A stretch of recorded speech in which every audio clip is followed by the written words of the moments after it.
New video on the E300 today, doing a front and rear diff service.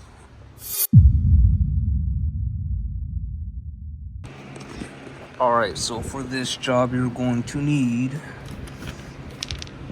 a 6mm hex for the drain plug, and this, I believe, is only for the front. And then for the fill plug, it's a 14mm hex. And I bought this off of Amazon. It's a low profile because this one here does not fit. There's no clearance behind it to get a wrench on it. So I'm gonna be using this, obviously your catch pan. So let's get into it. The front diff is right here, and it should take a little over half a liter or half a quart, 0.55 liters, 0.58 quarts. The end of the low profile hex is 19mm. I tried using an offset wrench to loosen the plug, but because of the jack stand, I was only able to undo it little by little. Next up was removing the 6mm hex drain plug and letting the diff drain. Well, actually doesn't look that bad. The oil. Alright, so it stopped draining. So about half a quart came out. Now I'm gonna reinstall the drain plug. I got a new washer on.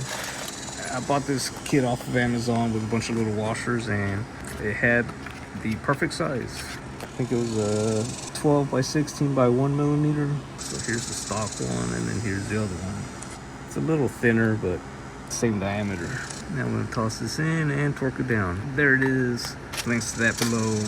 And I'm having a hard time finding fucking anything on this car, but I believe the torque for this is 25 Newton meters or 18 foot-pounds of torque.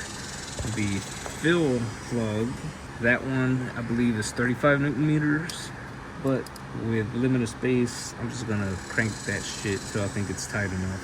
Clean up your surface, reinsert the drain plug, and then torque it down to 18 foot-pounds of torque. I'm going to be using this syringe here to refill the front diff. I'm going to be adding 0.55 liters or 550 cc's. Alright, so this is how I snaked it around.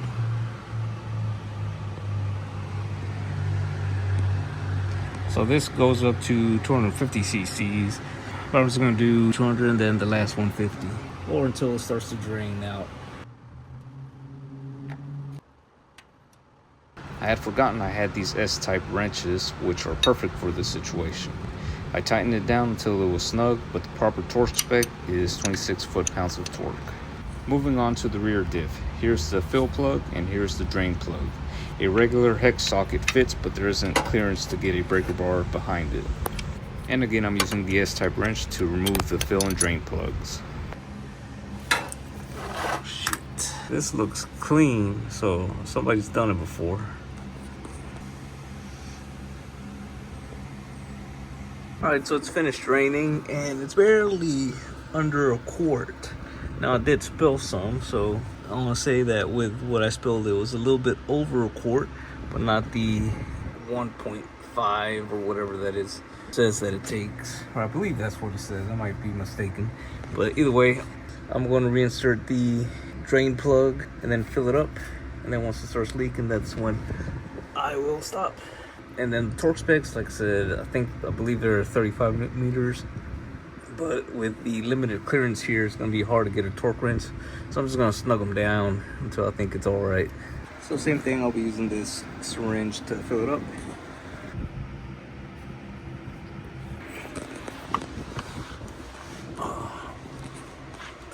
Alright, so I added about a liter before it started leaking out. And then I reinserted the fill plug and just tightened it down. So it's not leaking from back there. That one is not gonna leak. That's basically all you gotta do. Just once it starts dripping out, that means it's full. And you just reinsert the fill plug. Now let's take a look at the front diff. Make sure there's no leaks. That looks pretty dry, and obviously that's gonna be dry. So this front and rear diff service is complete. All right, correction. So it's 0.85 to 1.1 liter for the rear diff, and it's 75 W80, but I'm using 75 W90 from Valvoline. I've seen plenty of people online say that they've used this on their Mercedes cars and it worked just fine, so I'm not worried about it. All right, so that does it. For around 60 bucks, I was able to knock out the front and rear diff. These were like 16 bucks. That tool, this little 14 millimeter stubby socket, was 10 bucks. The oil syringe here, that was about 8 bucks. I already had these S-shaped wrenches. I forgot how much those cost. All that is done. So it was also not that time consuming. It's pretty easy. I'll have links to all those products that I use down below. That's a great way to support the channel, clicking on those. Next up is the air suspension. We're still waiting on the rear bags. The connector that got destroyed when the airbag popped out is finally here. So like, comment, share, subscribe, hit the bell notification. That way you can stay informed when the video for the suspension drops. So see you guys in the next one.